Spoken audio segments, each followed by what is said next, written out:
Mama Esther, mke wake marehemu, na watoto wako, wale viongozi ambao wamefika, watu wetu kutoka Nakuru, kutoka Kajiado, na watu wetu hapa nyumbani. Muriagado ito. Daine mwega. Ahidi shore. Gedia share the mother ya gosho. Our moderator, we heard you well, that we stick to what has brought us here. Mimi ni mtu ya PCA. I'll stick to what brought us here. But it's quite heavy what brought us here. Na paketi hapo tu, hatutatoka nje hapo. So hata hiyo ikikera wengine ni sawa. Sababu lazima tuketi wapi? Hapo. Because we have come here kwa sababu ya mchungaji amelala. Reverend Julius Gary Dumia did not die from disease. He did not die through a road accident. Some people sat, planned to kill him. Went to his house at 1 a.m., tortured him for 3 hours, and left at 4 a.m. That is a heavy matter. And we must speak to it. We must speak to it. Reverend Dumia is not just any other Kenyan. He is an ordained man of God. Makanisa yetu ya PCA. Mchungaji ambaye amemwagiliwa mafuta. So mimi niseme Mama Esther, I told you yesterday to your children, my very sincere condolences. I've come here to cry with you and to condole with you. And coming with a handkerchief to wipe your tears. It is not easy, and we feel you. And I'm very saddened that this young girl here, Shanice, at 7 years, will never have the benefit of the love of her father. Not because her father was sick or died in an accident, but some people sat, planned, took away his life, leaving his wife as a young widow and leaving 3 children without a father. We are very pained. Sisi watu ya PCA tunasema kanisa yetu inakosewa heshima. Na hiyo lazima tuseme. We are members of this church. This is a great church that has had immense contribution to development of this country. From Chogoria, where we have a huge hospital, to Tomotomo, to Thogoto, our schools. This is a very honorable church with over 3 million followers. So mchungaji wetu akiuawa kinyama na serikali haiongei to give a statement and tell us what happened. I said yesterday, and I read, na wale watu mnafanya na Ruto ni kuuliza swali. Wale Kapsabet, vijana wa Wakalenjin walipigwa na polisi. Video ikatoka. Murkomen akapiga kelele the whole country. IG akapiga kelele na hatua ikachukuliwa. Na hakuna mtu aliua hiyo vijana.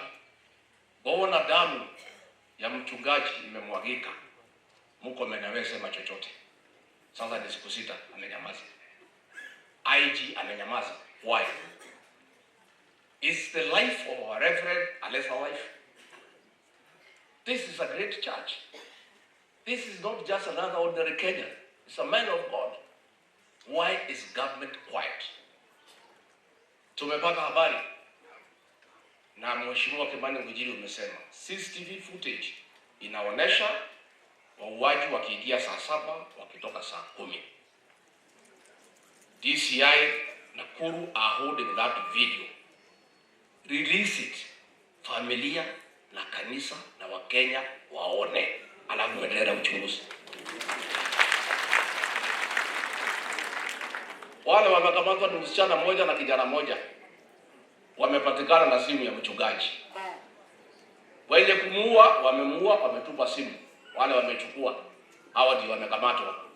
Wale walimuua wako wapi? Na kwa sababu video iko, Irene, tell William Ruto aambie DCI aweke hiyo video tuone jioni, so that tukue satisfied. Si iko namna hiyo? Hapa mtaki niseme? I must. Mimi ni mtetezi ya Wakenya. Na kama mimi natetea Wakenya, nitashindwa kutetea kanisa langu la PCEA? These reverends, I have seen them here, our parish ministers, moderator. They are men and women in fear. Most of these parish ministers here are my friends. My personal friends I've known for many years, and their families. More than 100 of our parish ministers have called me. They are scared. Are we safe? Are our families safe? That is the issue. What we want, Irene, tumefurahi kumeleta milioni 2 kwa familia. Another day, pesa ya matanga hapana tangaza upelekee familia nyumbani.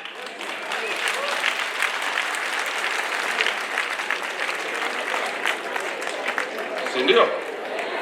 Sinakuwa namna hiyo. Hakuna haja kuja kujigamba hapa na kujionesha. Siku tunaomboleza mchungaji wetu, mwambie William Ruto vile tunataka aagize huyu mchungaji video CTV itolewe tuone. Number 2, to issue a public statement that our parish ministers across the country and their families are safe. Hiyo Irene utakuwa umetusaidia.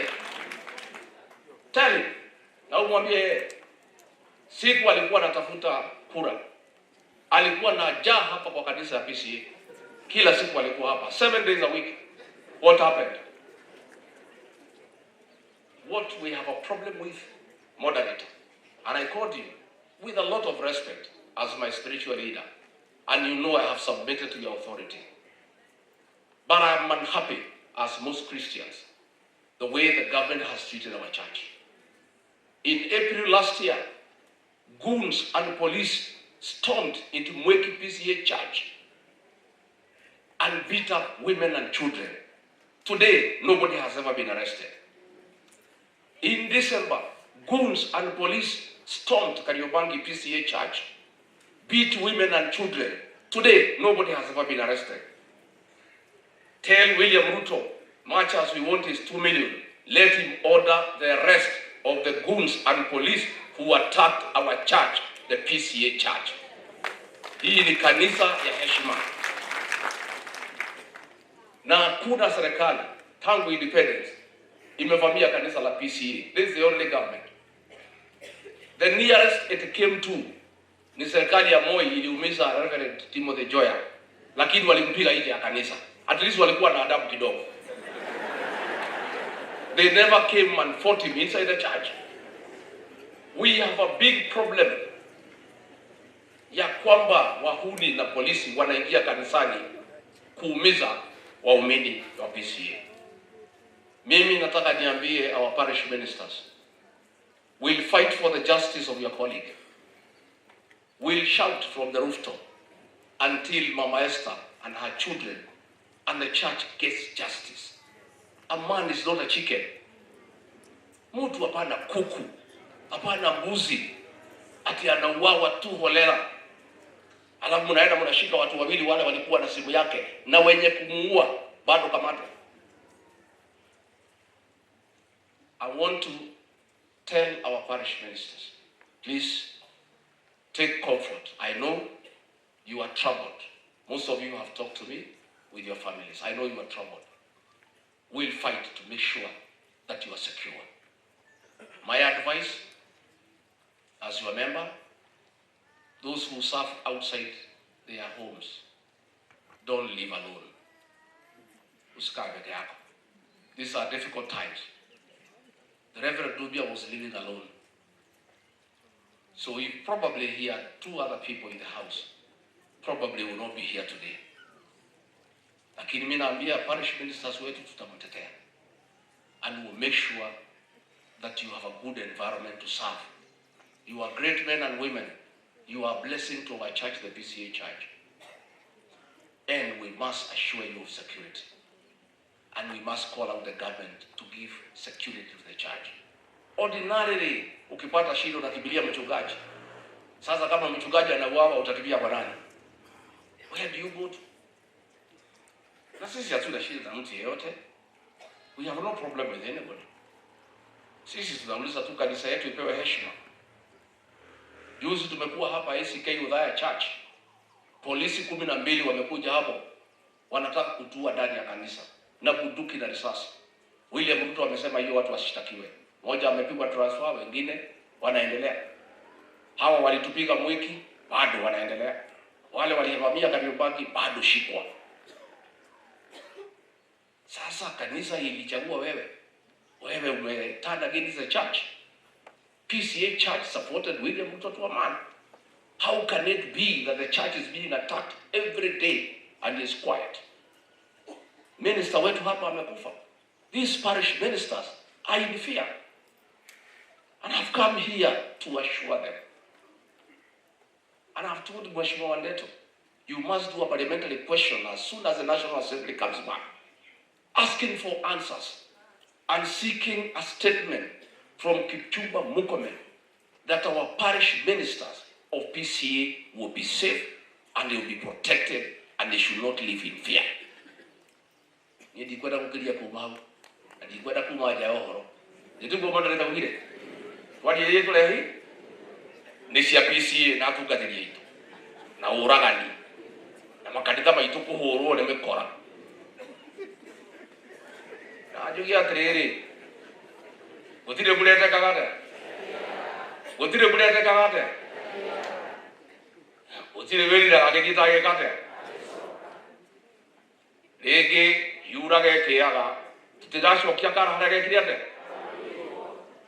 Na ithuĩ kwaca Gĩkũyũ tũtingĩtahĩka tũcoka tũrĩe kĩ? Ndaria kandinaria. Moderator, sisi ni watu wako. We want to protect the dignity of our church. And you should be happy with me that I am saying that the church that you lead should be respected. I am saying that the ministers who serve under you should be safe. Si mimi nasaidia moderator? Anasema hiyo maneno atakujiwa asubuhi. Kaatiguo. Na toto tikwenda agirwo ri thiti nye juge tondie gutiri mundu kundwara kundu. Kaagwe mundu ngindwara kundu ni. Ye gutiri mundu ngindwara kundu. Angie ndithiaga kwa mundu. Kaatiguo. Na gutiri mundu gakua rucine nginya hwaini.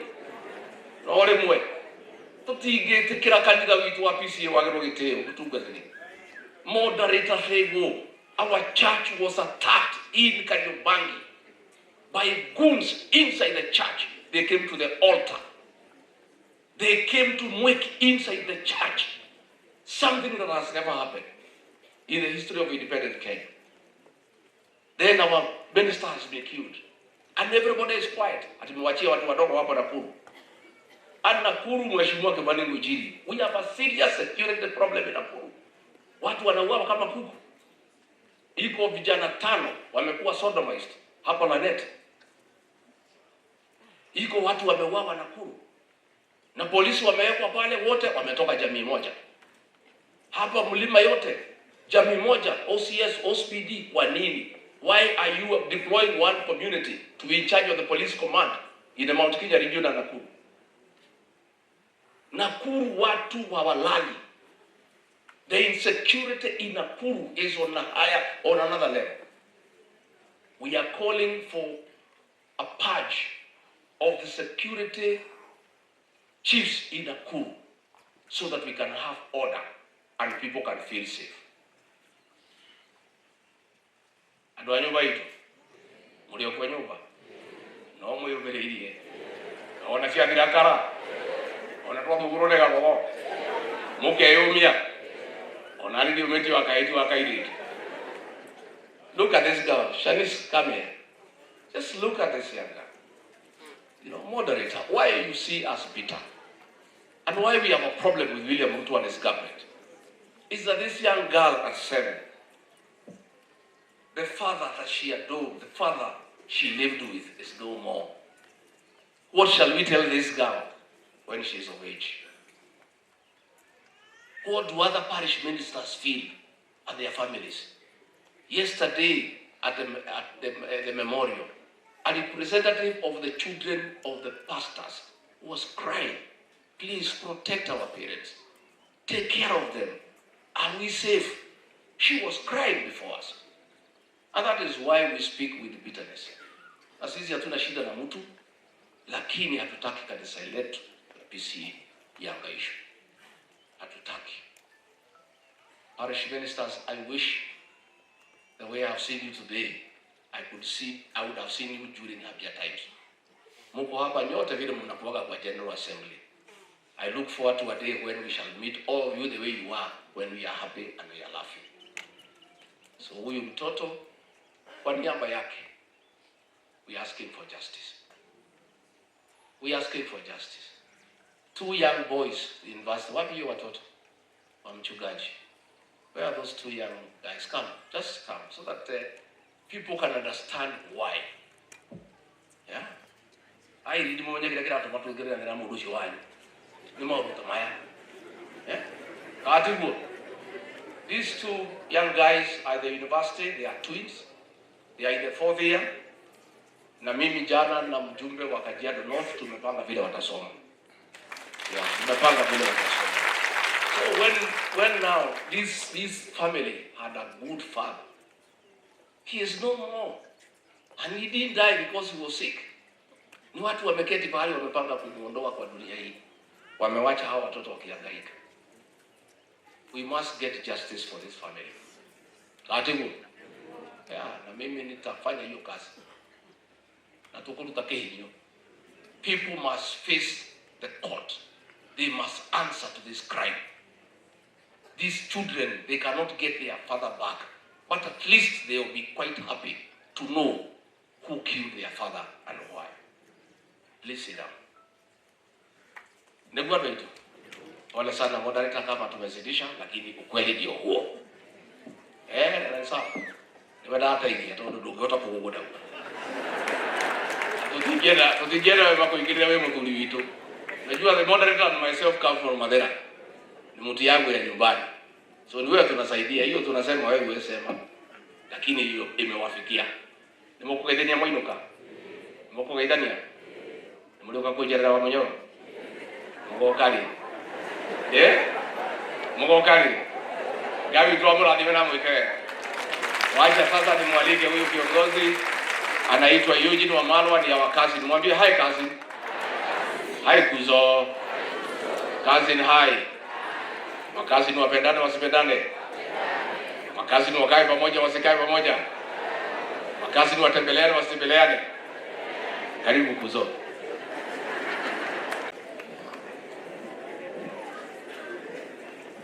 The moderator and the entire House of Clergy, Mama Esther, and the Ndumia family, His Excellency the Second Deputy President, and all the leaders here, fellow mourners, Gaini Mwega, Indeshode.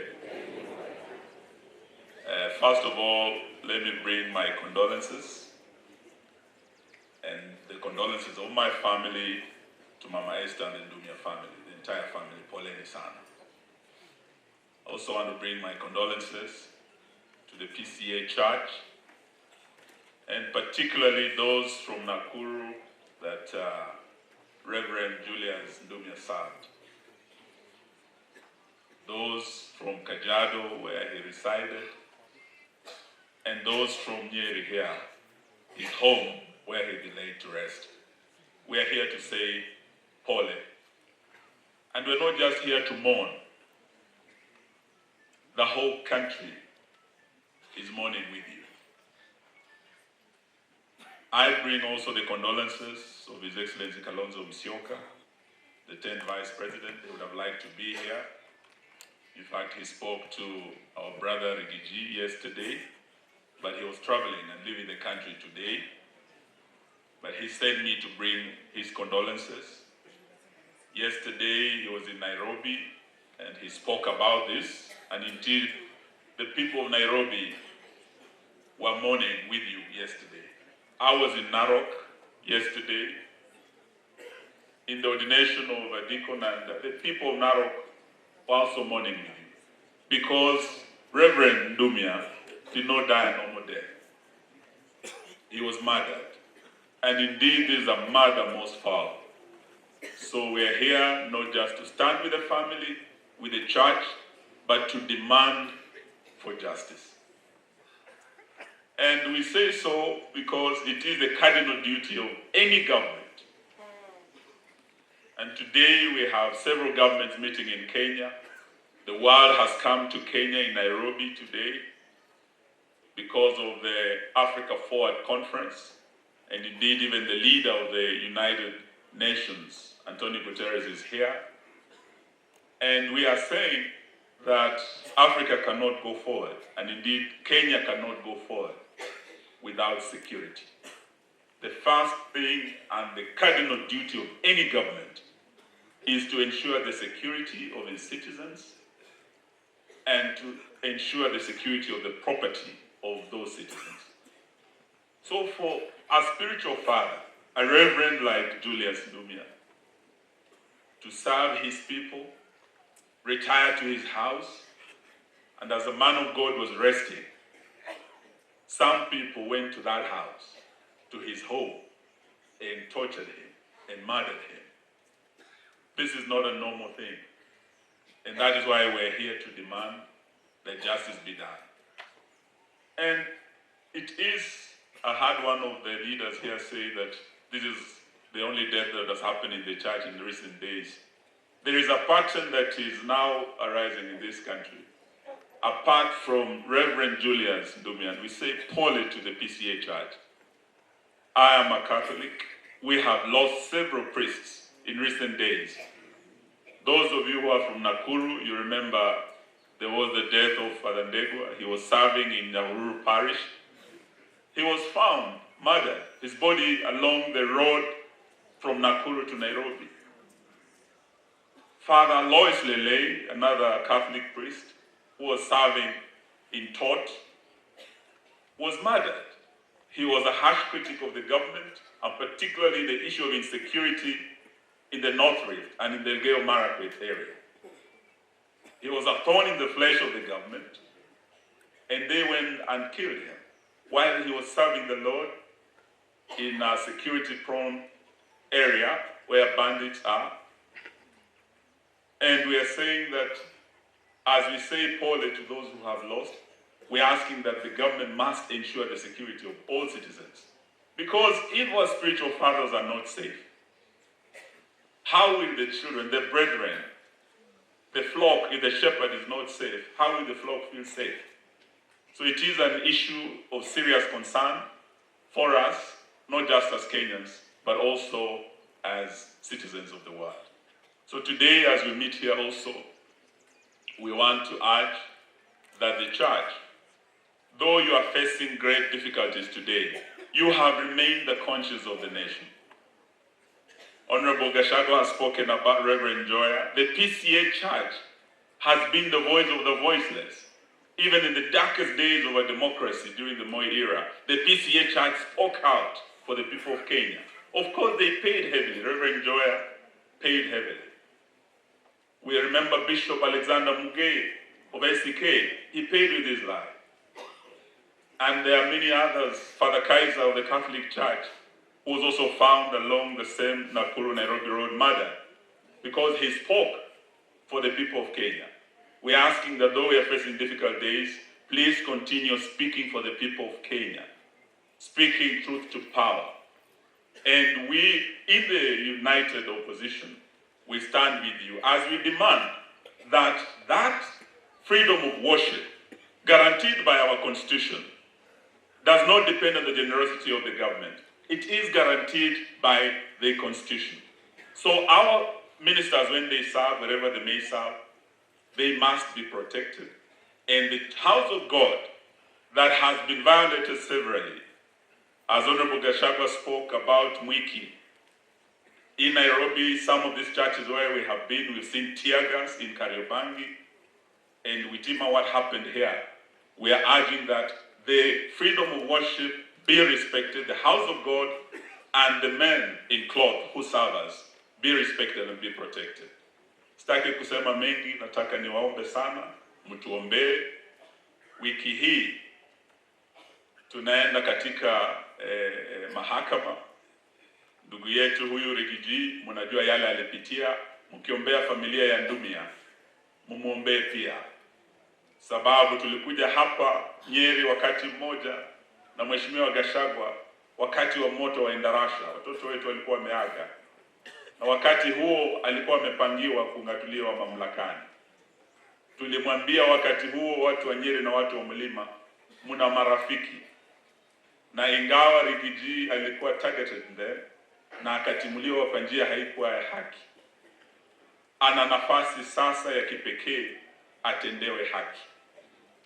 Na yule ambaye alimtibu Dr. Dan Gikonyo pia anatoka Nyeri hii, atakuwa anakuja kutoa ushahidi kuonyesha ya kwamba wakati seneti ilikuwa inashughulikia kesi ya the deputy president, alikuwa mgonjwa, alikuwa admitted kwa hospitali yake, na hata yeye mwenyewe alimueleza Rais William Ruto ya kwamba naibu wako ako nami hapa, ni mgonjwa, niko namshughulikia. Licha ya hiyo, waliendelea usiku huo na wakamtimua na hawakumtendea haki.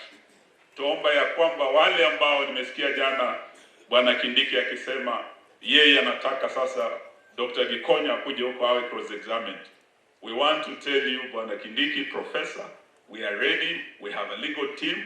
We'll face you in court on Wednesday, and we want justice for Rigathi Gachagua as we are demanding justice for everyone. Thank you.